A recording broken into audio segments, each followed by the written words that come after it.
WWE में जब भी कोई स्टोरी लाइन की शुरुआत होती है तो ये आमतौर पे कुछ हफ्ते या कुछ महीने बाद खत्म होती है। कुछ मौकों पर कोई कहानी एक साल तक भी चल सकती है, लेकिन कभी कभी कुछ ऐसे मौके भी हुए हैं जहां WWE में कोई कहानी शुरू होने के कई सालों बाद तक खत्म नहीं हुई। एक मौका ऐसा भी था जहां पर एक स्टोरी लाइन WWE में शुरू हुई लेकिन खत्म हुई AEW में। 2008 में सीएम ने अपने money in the bank contract का इस्तेमाल किया और वर्ल्ड हैवीवेट चैंपियनशिप जीत गए। बदकिस्मती से टाइटल पर उनका राज कुछ ज्यादा अच्छा नहीं रहा। ये बात इसे देखकर और अच्छे से साफ हो गई जिस तरह वो अपनी चैंपियनशिप हारे। 2008 के अनफॉरगिवन में सीएम पंक को अपना वर्ल्ड टाइटल एक चैंपियनशिप स्क्रैम्बल मैच में बचाना था, लेकिन उन पर रैंडी ऑर्टन और द लेगेसी ने बैक स्टेज पर हमला कर दिया और वो मैच में हिस्सा नहीं ले पाए। क्रिस जेरिको ने वो मैच जीत लिया और नए वर्ल्ड हैवीवेट चैंपियन बन गए। हालांकि सीएम पंक को एक और चैंपियनशिप का मैच खेलने का मौका मिला, लेकिन वो कभी भी वाइपर के साथ हिसाब बराबर नहीं कर सके जब तक 2-3 साल बाद 2011 का रॉयल रंबल नहीं आ गया। रैंडी ऑर्टन द मिज के खिलाफ एक WWE चैंपियनशिप मैच खेल रहे थे और apex predator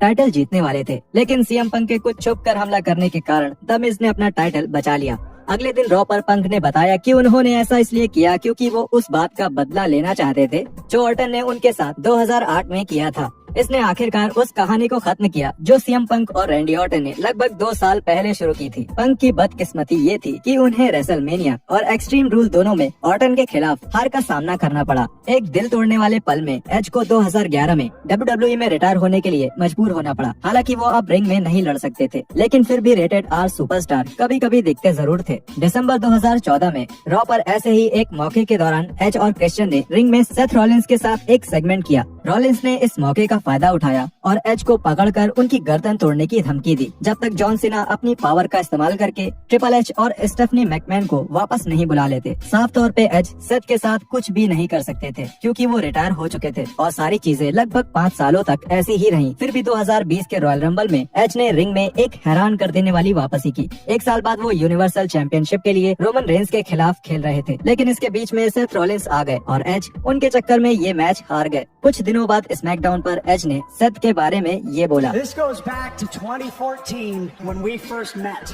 You didn't pull the trigger then to get the job done because you never thought I'd be back here. इसने आखिरकार एज और सेथ रॉलिंस के बीच समर स्लैम में एक मैच रख ही दिया।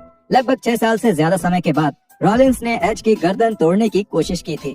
मैच के दौरान सेथ ने अपने पुराने काम को पूरा करने की कोशिश की और आखिरकार रेटेड आर सुपरस्टार को कर्ब स्टॉप मारना चाहा, लेकिन एज ने ऐसा नहीं होने दिया और रॉलिंस को टैप आउट करने पर मजबूर कर दिया। द एटीट्यूड एरा में काफी सारे अजीबोगरीब स्टोरी लाइन्स देखने को मिली। सबसे यादगार स्टोरी लाइन्स में से एक थी जब मे यंग और मार्क हेनरी एक दूसरे के साथ सोए। इसके बाद यंग का एक बच्चा हुआ, लेकिन उनका बच्चा एक हाथ था। हाँ, सिर्फ एक हाथ। ये एक बहुत ही ज्यादा अजीब पल था, लेकिन इसे एक बार हो जाने के बाद फिर कभी सामने नहीं लाया गया जब तक 12 साल बाद रॉ पर अचानक से ये नहीं हुआ।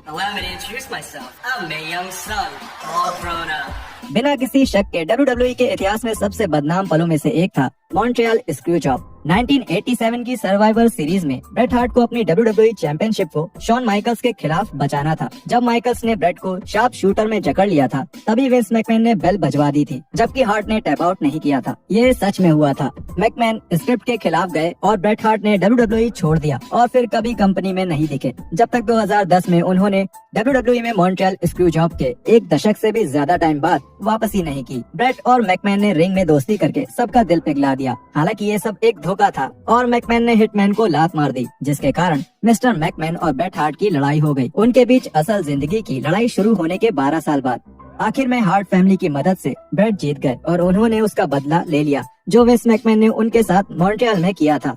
रेसलमेनिया मैच के कुछ महीने बाद ब्रेट हार्ट को रॉ का जनरल मैनेजर बनाया गया, लेकिन विंस मैकमैन ने अंत में उन्हें काम से निकाल दिया और सबको एक नए रॉ जनरल मैनेजर से मिलवाया। इस इंसान ने अपनी पहचान छिपाने का फैसला किया और ये सिर्फ लैपटॉप पर ईमेल भेजकर बातें करता था, जिसे बाद में माइकल कोल पढ़ते थे। फैंस और रेसलर्स ये अंदाजा लगाते थे कि अनजान रॉ जनरल मैनेजर कौन है, लेकिन थोड़े बहुत हिंट मिल रहे थे, जैसे कि ईमेल्स जिसमें कुछ ऐसे जिक्र शामिल थे जो स्टोन कोल्ड, स्टीव ऑस्टिन और रॉडी पाइपर की तरफ इशारा करते थे और साथ में बाकी काफी सारे लोगों पर भी। ये जनरल मैनेजर अपने पद पर पूरे 1 साल रहा, लेकिन ये कभी पता नहीं चला कि ये कौन था। ये किरदार अचानक से गायब हो गया जब ट्रिपल एच और जॉन लॉरेनाइटस नए अधिकारी बन गए। हालांकि लगभग 1 साल बाद हमें इसका जवाब मिल गया। रॉ के 1000वें एपिसोड की तरफ बढ़ते हुए कई सारे पुराने जनरल मैनेजर्स एक दिन के लिए शो को संभालने वाले थे और ये अज्ञात रॉ जनरल मैनेजर भी उनमें से एक था और ये रॉ के 9 जुलाई 2012 के एपिसोड में वापस आया, किरदार की शुरुआत से लगभग 2 साल बाद। शो के दौरान सेंटिनो मारेला ने रॉ के इस अज्ञात जनरल मैनेजर की असली पहचान को ढूंढना शुरू किया। मारेला को उनका जवाब रिंग के नीचे मिला।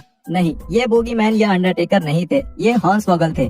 इसके पीछे कोई ज्यादा सफाई दी नहीं गई क्योंकि ये लेप्रेचॉन इस शो को चला रहा था। लेकिन हमें आखिरकार पता चल गया कि ये अनजान रॉ जनरल मैनेजर कौन था। ये कहानी काफी रोचक है क्योंकि ये शुरू तो WWE में हुई लेकिन खत्म AEW में हुई। जब मैट हार्डी 2018 में WWE का हिस्सा थे तब उन्होंने हाउस हार्डी हैलोवीन इवेंट को होस्ट किया था WWE नेटवर्क पर। जैसा कि नाम से ही पता चलता है, वोकेन मैट हार्डी ने अपने घर पे एक हैलोवीन पार्टी रखी थी। उन्होंने काफी सारे मेहमानों को बुलाया था जैसे कि द बूगीमैन और द गॉडफादर। द हरिकेन को भी बुलाया गया था, लेकिन इससे पहले कि वो पहुंच पाते उन्हें कोई रहस्यमयी ढंग से किडनैप कर लेता है। किडनैपर एक कदम आगे जाकर हरिकेन को अपने वश में कर लेता है और इसका इस्तेमाल पार्टी में लोगों की ड्रिंक में नशा मिलाने के लिए करता है। मैट हार्डी को अंत में पता चल जाता है कि वहाँ क्या चल रहा है और पापा शैंगो की मदद से वो हरिकेन को गायब कर देते हैं। लेकिन इवेंट खत्म होने से पहले हम देखते हैं कि असली हरिकेन अभी भी एक रहस्यमयी हुड वाले इंसान के कब्जे में है, जो कसम खाता है कि मैट हार्डी से उसकी लड़ाई अभी खत्म नहीं हुई है। इस कसम के बावजूद भी कुछ नहीं होता है जब तक मैट हार्डी AEW में नहीं शामिल होते हैं। 2020 में हुए फुल गियर पेपर व्यू में मैट का सामना सैमी गुवारा से पार्टी के कंपाउंड में हुआ। हार्डी एक जोरदार मूव मारने ही वाले थे कि तभी 2 साल पहले वाला रहस्यमयी इंसान फिर से हरिकेन को हथकड़ी लगाकर उनके सामने आ गया। उस आदमी ने खुद को दुनिया के सामने रखा और ये थे गैंग्रेल। ये वही इंसान है जिसने मैट हार्डी को गाइड किया था जब 90 के दशक में मैट ने WWE को ज्वाइन किया था। प्राइवेट पार्टी की थोड़ी मदद लेकर मैट हार्डी ने हरिकेन को बचा लिया, जिसके बाद ये हुआ।